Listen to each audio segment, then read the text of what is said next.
True Ranger Tales of Horror. You hear a scream, faint, distant, but unmistakable. It cuts through the quiet of the forest like a knife, but it's not human, not at all. And then, silence. You have no choice but to follow the sound into the dark, knowing full well that it's waiting for you. Mike Jenkins had been a park ranger in the Smoky Mountains for over 5 years. He was used to the solitude. Out here, amidst the endless expanse of towering pines and thick underbrush, you learned to embrace the silence. The woods were beautiful but vast, and they had a way of swallowing you whole, both physically and mentally. He'd often wondered if the forest itself had a personality, a consciousness of sorts, one that could sense who belonged and who didn't. But he'd always shrugged those thoughts off. He'd grown up surrounded by the woods. He had walked these trails as a kid. He was no stranger to the dangers of the wilderness, or so he thought. That evening, he set out on his usual patrol route. The sun had dipped behind the mountains, casting long, crooked shadows that stretched like fingers across the earth. The crisp air hung heavy with the scent of pine and damp earth. A fog was rolling in, thickening the already dense atmosphere. It was a typical autumn evening, the type of night when the forest felt like it was on the edge of something, somewhere between reality and something darker. Mike had noticed the mist earlier, but he didn't think much of it. The fog was a natural occurrence here. Yet, as the mist continued to creep in, a growing unease began to gnaw at the back of his mind. The air felt different, thick with something he couldn't quite place. His boots crunched on the wet leaves, the sound sharp in the growing silence. The usual hum of wildlife, chirping birds, rustling animals, had all but disappeared. In their place, there was an almost eerie stillness, the kind of silence that feels wrong, like it's being forced. It was in that silence that he heard it. At first, he thought it was just the wind, a gentle whisper through the branches. But then it came again. A low murmur, almost like a voice, just faint enough to be indistinct. He stopped in his tracks, his hand instinctively going to the flashlight at his belt. The beam of light cut through the thick fog, slicing the blackness like a knife. He was alone. The only sound now was his heartbeat pounding in his ears. The whispers came again, closer this time. The voice, or whatever it was, seemed to be swirling around him, impossible to pinpoint. He scanned the trees nervously, his breath quickening. He should have felt calm, rational. This was his job. But something about the voice, it wasn't human. It was a low, guttural sound, like someone trying to speak underwater. He tightened his grip on the flashlight, his knuckles white. The hairs on the back of his neck stood on end. He didn't dare move. The whispering grew louder, almost deafening, and then, just as suddenly as it had begun, it stopped. The quiet returned, but it was now an oppressive silence. Mike's mind raced. He didn't believe in ghosts or supernatural forces. He was a man of reason, but deep down, a part of him couldn't shake the feeling that he wasn't alone. The forest wasn't empty. He wasn't alone. Something was out there, watching him. He forced himself to take a breath, shaking off the unsettling feeling. It was just the wind. He told himself it was just the wind.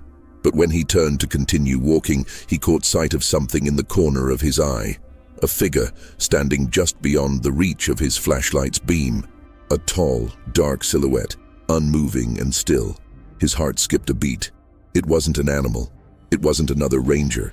It was human-shaped, but there was something unnatural about it.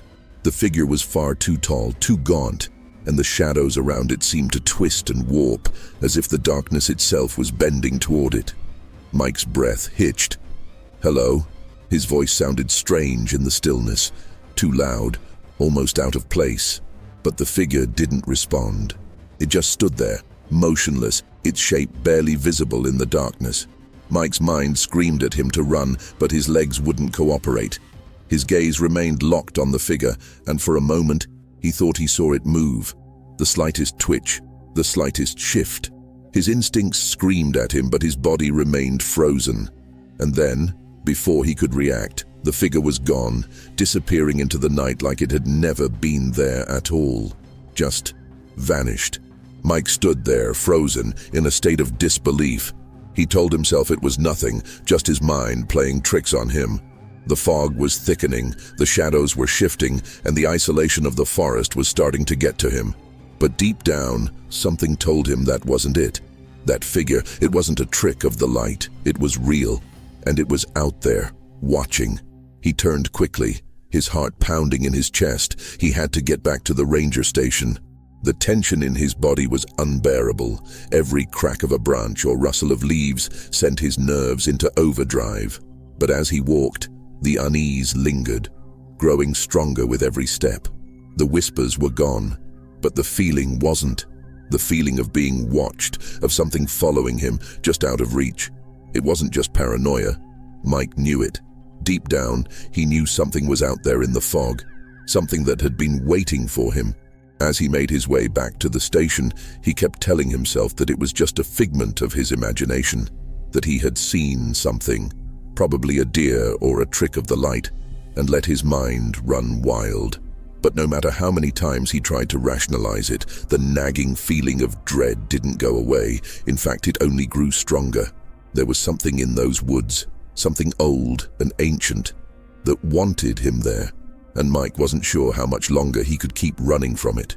He would never know, though, because that night he would disappear too, and in the years that followed, his name would be added to the long list of park rangers who vanished without a trace, lost to the shadows of the Smoky Mountains, their stories silenced by the ever-hungry forest. If you're enjoying this terrifying tale, don't forget to subscribe and hit the notification bell to stay up to date on all our chilling content. The fog was thicker now. It clung to the ground like a dense shroud, hiding everything from Mike's view except for the narrow beam of his flashlight, which trembled in his grasp. He had learned over the years to trust his instincts. Out here, in the deep heart of the Smoky Mountains, where the air felt heavier and time seemed to stretch, instincts were all you had. But tonight, his gut was screaming at him. The hair on the back of his neck stood on end, and his chest tightened with an unnatural fear that he couldn't shake. The sounds of the forest were gone. Even the breeze had stopped, leaving only the suffocating silence, broken only by the occasional crack of a distant twig, or the hollow echo of his boots hitting the wet earth beneath him. It wasn't normal. It was unnatural. Mike tried to calm himself. He had worked here long enough to know the forest's strange rhythms. Sometimes the weather caused strange, quiet moments, an eerie calm that enveloped everything, leaving a sense of emptiness behind. But this felt different. No, it felt wrong. Every movement was sluggish, as if the very air was fighting him, dragging him down with every step.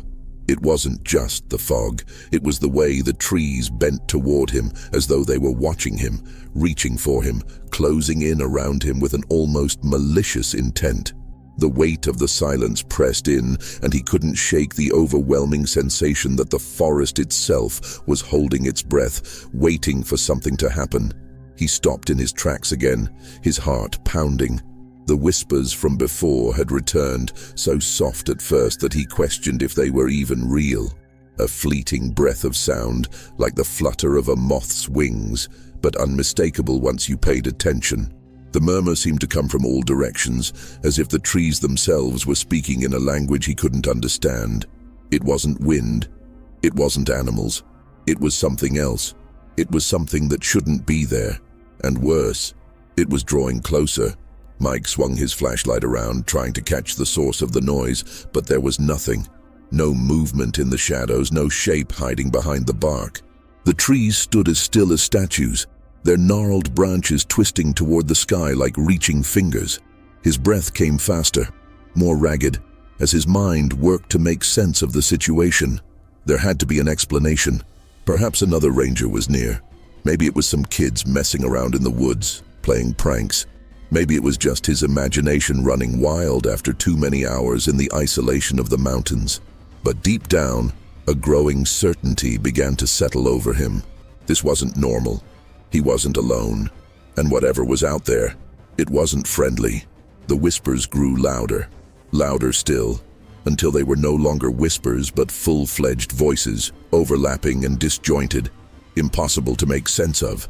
The air felt thick, as though it was vibrating with energy, pressing against his skin like an invisible weight. Mike's pulse was pounding in his ears, drowning out all other sounds.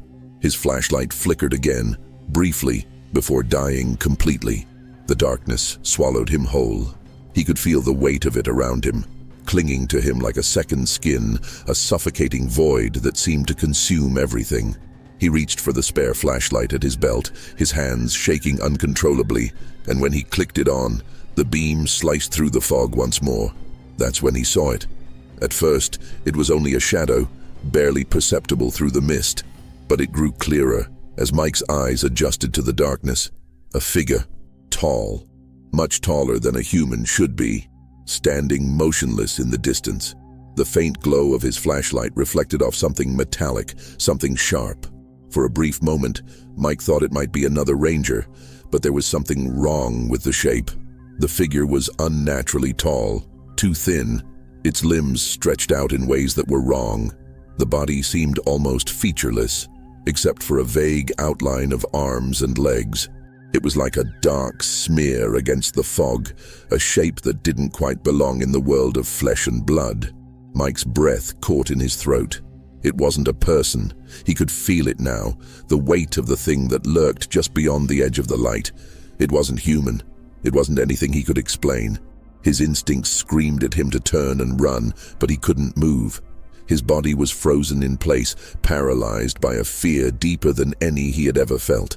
The figure didn't move, but Mike could feel its gaze. It wasn't looking at him, not like a person would, but it knew he was there. And in that moment, Mike understood with a sickening clarity that this thing wasn't observing him. It was hunting him. The sound of his heartbeat, the rush of blood in his ears was the only thing he could hear now. And then, just like that, the figure was gone. No movement, no sound. It wasn't there anymore. The mist had swallowed it up, and in its place was only the dark, oppressive silence of the forest. Mike's head was spinning. He could feel his legs tremble beneath him, but he forced himself to move forward. His feet were unsteady, his mind refusing to process what had just happened. Maybe it had been a trick of the light. Maybe it had been his imagination, stretched thin after too many nights of watching the same empty trails. He had to keep going. He had to get back to the ranger station. He wasn't safe out here. Not anymore. But the feeling followed him. The whispers, now more insistent, curled in and out of his thoughts, wrapping around his mind, like a tightrope pulling him toward the edge of his sanity. The forest felt alive. It pressed in on him from every direction, closing him off from the world, leaving him with nothing but the crushing certainty that he was being watched. And somewhere, far in the distance, a sound broke the silence. A low groan, like a voice trying to speak, but not quite making it. Mike's body went rigid. He couldn't see anything in the fog, but he could feel it, creeping closer. Every step he took now felt heavier, as if the ground itself was trying to drag him down. He stumbled, almost falling, as something sharp, a branch, a claw, he wasn't sure, brushed against the back of his neck. He spun around, flashlight in hand, but there was nothing there. No movement, no sign of life, just the fog. But in the back of his mind, he knew he wasn't alone. The thing was still out there, and it was getting closer with every passing second. He needed to run. But as his mind screamed for action, his body remained frozen, paralyzed by the overwhelming terror that gripped him. The forest was closing in. The walls of trees and mist pressed in tighter and tighter, and the voices were becoming louder, more frantic. It was as if the woods themselves were alive, watching, waiting for something to break. And Mike was beginning to think, no, to know, that he was that something. He was the prey. Mike was no longer sure whether the forest itself had become an extension of his mind, or if his mind was slowly unraveling under the weight of the forest's eerie influence.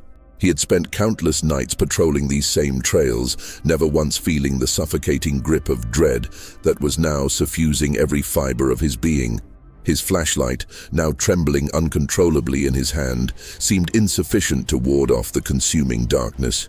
And with each step, the fog closed in tighter, suffocating him from all sides. He had never been this scared in his life, not even as a kid, playing in the woods at night, imagining shadows reaching out to claim him. This was different. This felt real. The weight in the air was more than just oppressive. It was tangible, as if the very atmosphere itself had taken on a malevolent form. The temperature had dropped, but it wasn't the kind of chill that was merely uncomfortable. It was an unnatural cold, seeping into his bones, draining him of warmth and will. The forest felt alive, aware of his presence, as if it was waiting for him to slip up, waiting for him to make the smallest mistake. Every crack in the distance, every snap of a twig underfoot, sent his pulse racing. He couldn't escape the sensation that something was watching him, something just beyond his sight. It wasn't a creature. It wasn't a human. It was something else, something ancient, older than the trees themselves. And then it came again. The whispering. This time it wasn't just a murmur. It was louder, so much louder that it vibrated in his skull, making his teeth ache. It was no longer a voice, at least not in the sense that he could recognize it. It was a chorus, a cacophony of unintelligible sounds, like an endless stream of voices layered over each other in a constant, discordant hum. The words weren't meant for him. They were meant for something else, something deep within him. The voices slithered through his mind like worms, digging into the very essence of his thoughts, undermining his sanity with each passing second. Mike dropped to his knees, his hands pressing against his ears, desperate to block out the horrible, gnawing sound that threatened to split his head open. But it didn't stop. The voices didn't stop. They grew louder, more insistent, until the noise became a physical thing, pushing against his skull, making his vision blur, his thoughts scatter. He could feel his grip on reality slipping. Was he losing his mind? Was he hallucinating? He had to be. He had to be. But then, through the haze of the whispers, there was something else. A sound. A single, distinct sound. It was a click, like the sound of bone against bone, and it echoed through the fog, deep and hollow. It was not a noise of nature. It wasn't an animal. It was the sound of something unnatural, something that didn't belong. He stood up slowly, the dizziness threatening to topple him. His legs felt like jelly, his head a spinning blur of confusion and fear. The flashlight flickered, casting long, twisted shadows on the trees. For a moment, he wasn't sure if the shadows were moving or if it was his mind playing tricks on him. But then, as the beam shifted, he saw it. It was at the edge of the trees, just beyond the reach of his light. He couldn't quite make it out. Something about its shape made his stomach churn, his breath catch in his throat. It was tall, too tall. Its body was bent, contorted unnaturally at the joints, like it had been twisted by an invisible hand. Its limbs seemed to stretch in a way that didn't belong in nature. Too long, too thin. The darkness around it seemed to cling to its form, as if it were drawing power from the very shadows themselves. Mike's heart slammed against his ribs. The creature's face, or whatever it was hidden in the folds of the fog. But there was something about its presence that made his skin crawl. It wasn't human. It wasn't anything he had ever seen. For a moment, time seemed to stop. The forest was completely still. The wind didn't blow. The whispers halted. The only thing left was the sound of Mike's breath, shallow and panicked. The thing stood there perfectly still, like a predator waiting for its prey to make the first move. And then, just as quickly as it had appeared, the figure vanished into the mist. Not a sound, not a movement. It was gone, and Mike was left standing there, feeling the crushing weight of his isolation, as though he were the last living soul in the world, trapped in a nightmare that he could not escape. His mind was racing. He wanted to run, to flee, but his feet wouldn't move. His body was frozen in place, caught between the need to escape and the overpowering urge to understand, to know what he was dealing with. He didn't know what it was. He didn't know if it was real or if his mind was simply fracturing under the pressure, but one thing was certain. It had been real. He had seen it. He had felt it. And it was out there, waiting. As the seconds ticked by, Mike finally found the strength to move, to force himself forward. Though his legs felt like lead, the air around him felt charged, like static before a storm. He had to get back to the ranger station. He had to reach safety, but he didn't know if he could. The trail ahead seemed to stretch on endlessly, like a dark tunnel closing in on him. The fog twisted in unnatural shapes around him, and every shadow now looked like the creature he had seen in the woods. Every distant crack of a branch sounded like it was right behind him. He couldn't stop, he couldn't look back, but something was telling him.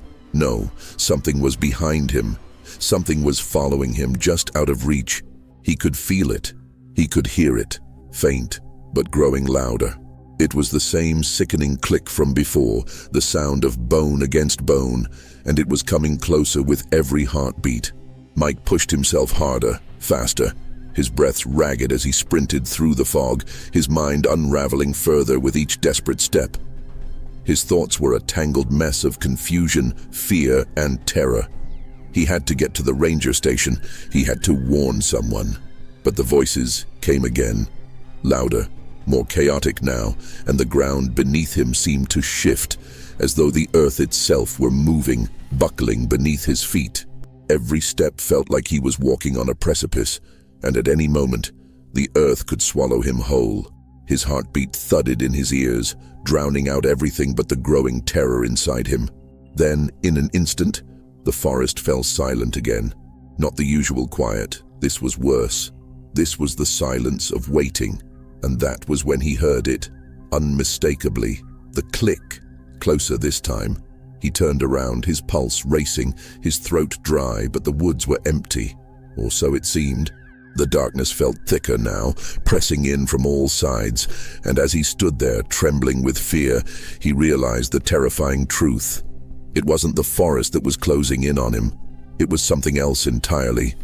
Something that had been there from the beginning. Something that was now at long last coming for him. The forest, once a place of comfort and routine, now felt like a living nightmare. Every twisted root beneath Mike's feet, every crackling leaf overhead, now seemed like a reminder of the suffocating horror he couldn't escape. The fog had not relented. If anything, it had deepened, curling around the trees like a mass of shifting tendrils, choking out the light and trapping Mike within its dense, damp grip. He knew the way back to the ranger station, but every step felt more treacherous than the last. The trees, once familiar, now seemed to shift and move as if they had minds of their own. They leaned in closer, their dark branches reaching toward him, bending with unnatural speed. The ground felt uneven beneath him, as though the very earth had become a living thing, shifting and buckling in response to his every movement. It was as if the forest itself had taken on a sinister life force, an entity that was watching and waiting for him to make a mistake. The whispers had grown louder again, not just the same incoherent murmurs, but something more distinct, something intelligible. He could almost make out words, but they were foreign, strange, and guttural. It was as if the forest had its own language, one he could never understand. But he could feel it in the pit of his stomach, the weight of those words pressing against his chest like a heavy stone. The whispers had become like an insistent buzz in his head, a slow, steady hum that reverberated deep inside his skull. They weren't just surrounding him now. They were inside him. The very air was saturated with them, as though every breath he took was being tainted by them. He could feel his sanity fraying, thread by thread, the edges of his mind becoming blurred, unraveling in the wake of this unnatural terror. His flashlight flickered again, the beam sputtering like a dying flame in the suffocating darkness. He slapped it with his palm, trying to force it back to life, but it was useless. The light was failing, just like his resolve, and that's when the footsteps started. At first they were distant, faint, like the echo of his own footsteps from a few moments ago, but they grew louder, closer. He could hear them now, slow, deliberate, a soft crunching of leaves and twigs underfoot. He knew it wasn't the wind, and he knew it wasn't his imagination. Someone or something was walking just behind him. He could feel it, the presence trailing him like a shadow, too close, always out of sight but never far away. Mike spun around, his flashlight catching only empty air, but the sound continued. It was too steady, too rhythmic to be a trick of the mind. He turned again, his breath coming in short, shallow bursts as panic began to set in. His heart raced, each thud a reminder that he was not alone. The footsteps followed him in perfect rhythm, as if mocking him. They were close now, very close. So close that Mike could almost feel the presence behind him, could almost smell it, that foul, putrid odor that seemed to cling to the fog. It smelled like decay, like something ancient and dead, rotting beneath the earth. It was a smell he couldn't place, a scent so repulsive that it made his stomach twist in disgust. His legs trembled, his hands shaking so violently that he could barely keep his grip on the flashlight. And then, there it was, the sound of a branch snapping, a low, sickening crack that echoed through the trees, and with it came a shift in the air, a sudden rush of cold that chilled Mike to his very core. It wasn't the natural cold of the forest, the kind that bites at your skin in the dead of night. No, this was something different. It was an unnatural cold, an icy presence that seemed to freeze everything in its path. The breath in Mike's lungs caught. He didn't know why, but in that moment he felt as though something had just seen him. He could feel it in the air, the weight of its gaze, the suffocating pressure of its malevolent presence. And he wasn't sure if he could outrun it anymore. His mind raced, but the whispers, those maddening whispers, drowned out every thought, every plan of escape. They had grown louder, more insistent, more forceful. There was no escaping them now. They were inside his mind, crawling through his thoughts like a parasitic infestation. His heart pounded, not just from fear, but from the sheer pressure building up inside his skull. The voices were twisting his thoughts, feeding him images of grotesque, nightmarish visions. Faces contorted in agony, screaming silently at him from the depths of the fog. Hands reaching out of the darkness, grasping at his flesh. And through it all, the overwhelming sensation of being followed, being watched, was like a vice tightening around his chest, making it impossible to breathe. His feet were moving before his mind could even catch up, stumbling blindly through the fog. He could hear the sound of his own breathing, ragged and frantic, but the footsteps behind him never ceased. They were still there, so close now that he could feel them, could sense the shape of whatever was following him just out of sight. His pulse quickened, his breath coming in strangled gasps, but still, the footsteps never wavered. They were there, right on his heels, echoing through the mist in perfect cadence with his own. Whatever it was toying with him. It was feeding off his fear, drawing closer with every step he took. And no matter how fast he ran, he couldn't escape it. Suddenly, the whispers stopped. All at once, it was as if the forest itself had gone mute. The oppressive silence crashed down on him, a suffocating weight that pressed against his chest, forcing the air from his lungs. And in the stillness, he could hear something else, something far worse than the whispers, far worse than the footsteps. It was a voice, but not like any voice he had ever heard before. It was deep, guttural, like the growl of something ancient and monstrous, something that had not spoken in millennia. It wasn't in English.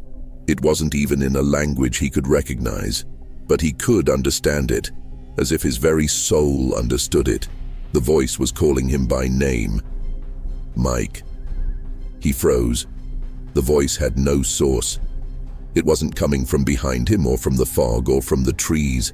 It was inside his mind, inside his very bones, reverberating through him like an electric current. The voice didn't just speak his name. It pulled at him like a rope tightening around his neck, pulling him closer to something he didn't understand, something he wasn't meant to understand. His feet refused to move. His body refused to obey him. He was trapped, suspended between the command of that voice and the overwhelming urge to run. But it was too late. He had already stepped into its grip, already fallen prey to whatever was stalking him through the trees, and now there was no escape. He wanted to scream, to run, to escape, but his body refused to obey him. His legs were frozen, his chest tight, as though some unseen force was holding him in place. The mist had thickened again, swirling around him like a living thing, and the trees closed in, their branches curling like fingers, scratching at the air as if trying to drag him into the depths of the darkness. And through it all, the voice whispered again, "Mike, we've been waiting for you." Mike could barely feel his legs beneath him anymore. The air, thick with the musty scent of decayed leaves and earth, seemed to press against his skin, suffocating him in ways he couldn't explain. The weight of the fog around him had become oppressive, as if the very atmosphere was alive, twisting, shifting, and pulsating with a cold, unnatural presence. His vision was clouded, the beam of his dying flashlight now little more than a fleeting flicker of light in an abyss of darkness. But what was worse wasn't the darkness that enveloped him. It was the feeling that something was closing in, that whatever had been following him in the mist was the forest had grown eerily silent, the sounds of rustling branches and chirping insects completely vanishing. Even the wind had ceased to stir, leaving the trees standing motionless as if frozen in time. The only sound was the rhythmic, shallow breaths escaping his chest, mingling with the occasional pounding of his heart, a sound so loud that it seemed to echo through the fog. Every step he took felt like it was dragging him deeper into some unholy pit, one he couldn't escape. The hairs on his neck prickled, the goosebumps that crawled across his skin only confirming the gnawing sensation at the back of his mind. And suddenly, a sharp snap of a twig broke the silence, a sound so piercing, it felt as if the forest itself had let the whispers return, louder now, more insistent than before. This time, though, there was a clarity to them, an unmistakable cadence. The voices were no longer fragmented or unintelligible. They had grown distinct, as if they had taken shape, forming words he could now understand. But these words weren't comforting. They were chilling, each syllable dripping with malice, with a sinister intention. They didn't speak to him in sentences, but in commands. Mike's heart raced as his mind fought to make sense of the madness enveloping him. He wanted to scream, to run, to do anything. Then, through the fog, a figure, a shadow, emerging from the mist, like an apparition. At first, Mike thought it was his imagination, a trick of the mind fueled by terror. But then, the figure took form, distinct and real. It was a man, or at least it appeared to be, but something was horribly wrong with it.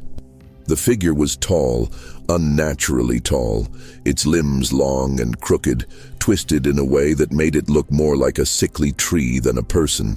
Its skin was pale, the color of old bone, and its eyes, those hollow, black eyes, stared at him with a cold emptiness that pierced right through him. Its face was gaunt, stretched thin, like the skin was being pulled tight over an exposed skull. It didn't move, but it didn't need to. The very sight of it made Mike's stomach churn, bile rising in his throat.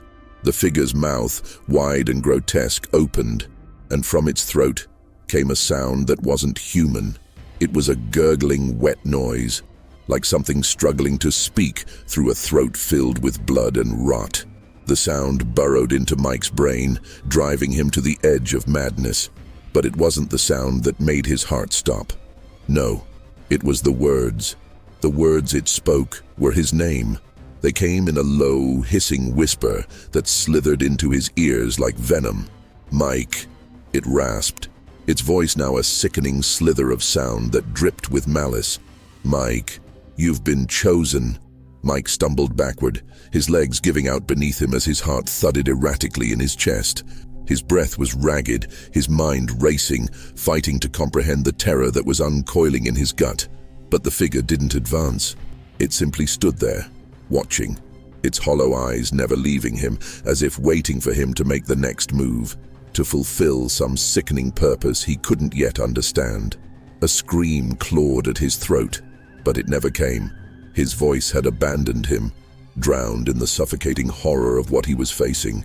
Why me?" he whispered through cracked lips, his voice barely audible over the pounding in his skull. But the figure didn't answer. It didn't need to. The forest itself responded. The ground trembled beneath him. Not like an earthquake, no.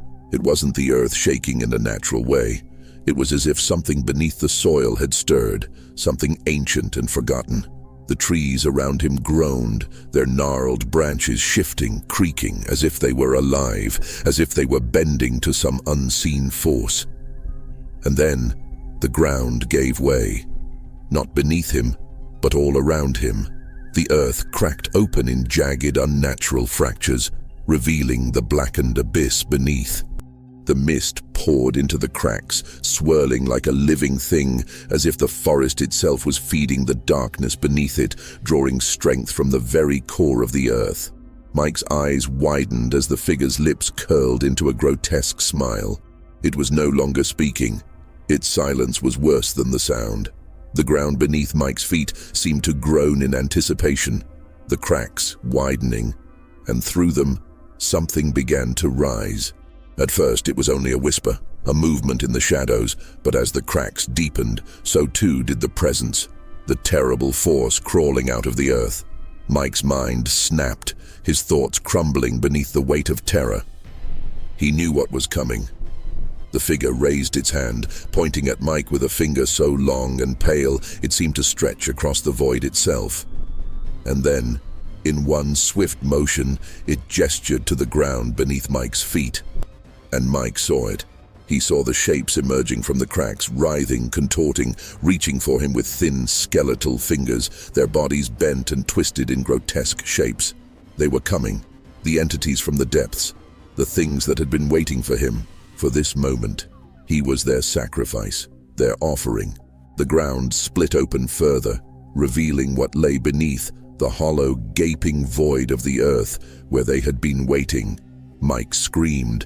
And as the darkness consumed him, the last thing he heard was the whispers, the endless whispers, and the voice of the figure as it echoed in his ears, "You should have never come." If you want to hear more terrifying true stories from the deep, dark woods, be sure to subscribe and hit the bell icon to stay updated on all our chilling content. Do you ever feel like something's watching you from the shadows? What if it's been watching you all along?